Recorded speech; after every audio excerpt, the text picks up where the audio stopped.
जय जय साईं राम। सर्वप्रथम मैं श्रद्धा के साथ श्री साईं बाबा के चरणों में प्रणाम करती हूँ। ओम साईं राम। श्री साईं सच्चरित्र अध्याय 36। श्रीमती औरंगाबादकर।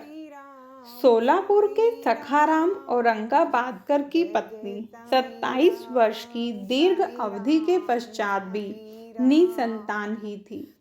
उन्होंने संतान प्राप्ति के निमित्त देवी और देवताओं की बहुत मन्नतें की, परंतु फिर भी उनकी मनोकामना सिद्ध न हुई।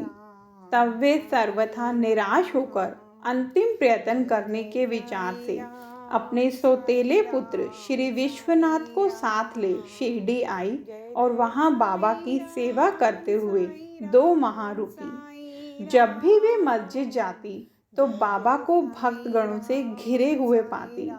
उनकी इच्छा बाबा से एकांत में भेंट कर संतान प्राप्ति के लिए प्रार्थना करने की थी, परंतु कोई योग्य अवसर उनके हाथ न लग सका। अंत में उन्होंने श्यामा से कहा कि जब बाबा एकांत में हो तो मेरे लिए प्रार्थना कर देना। श्यामा ने कहा कि बाबा का तो खुला दरबार है, फिर भी यदि तुम्हारी ऐसी ही इच्छा है तो मैं अवश्य प्रयत्न करूंगा, परंतु यश देना तो ईश्वर के ही हाथ में है।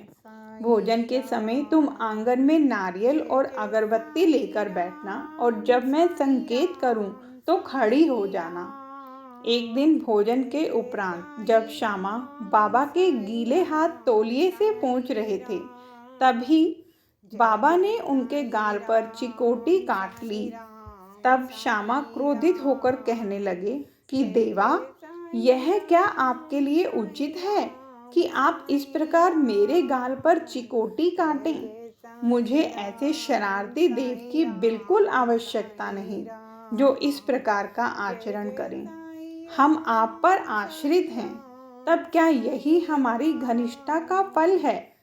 बाबा ने कहा, अरे तुम तो 72 जन्मों से मेरे साथ हो, मैंने अब तक तुम्हारे साथ ऐसा कभी नहीं किया, फिर अब तुम मेरे स्पर्श को बुरा क्यों मानते हो?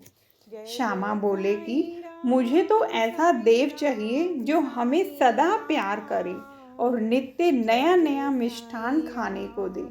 मैं तुमसे किसी प्रकार की इच्छा नहीं रखता और न मुझे स्वर्ग आदि ही चाहिए। मेरा तो विश्वास सदैव तुम्हारे चरणों में ही जागृत रहे, यही मेरी अभिलाषा है। तब बाबा बोले कि हाँ, सचमुच मैं इसीलिए यहाँ आया हूँ।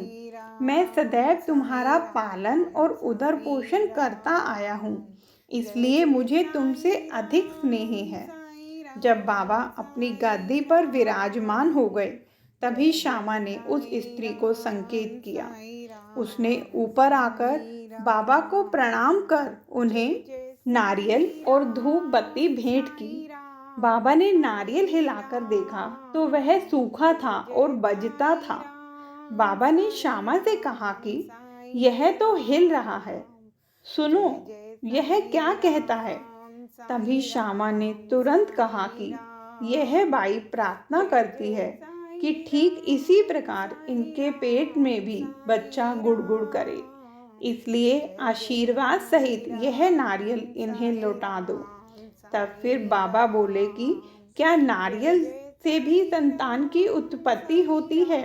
लोग कैसे मूर्ख हैं जो इस प्रकार की बातें करते हैं। श्यामा ने कहा कि मैं आपके वचनों और आशीष की शक्ति से पूर्ण अवगत हूँ और आपके एक शब्द मात्र से ही इस बाई को बच्चों का तांता लग जाएगा। आप तो टाल रहे हैं और आशीर्वाद नहीं दे रहे हैं। इस प्रकार कुछ देर तक वार्तालाप चलता रहा। बाबा बार बार नारियल फोड़ने को कहते थे, परंतु श्यामा बार बार यही हठ पकड़े हुए था कि बाबा इसे उस बाई को दे दें। अंत में बाबा ने यह कह दिया कि इसको पुत्र की प्राप्ति होगी। तब श्यामा ने पूछा, कि कब तक। बाबा ने उत्तर दिया कि 12 मास में। अब नारियल को फोड़कर उसके 2 टुकड़े किए गए। एक भाग तो उन दोनों ने खाया और दूसरा भाग उस स्त्री को दिया।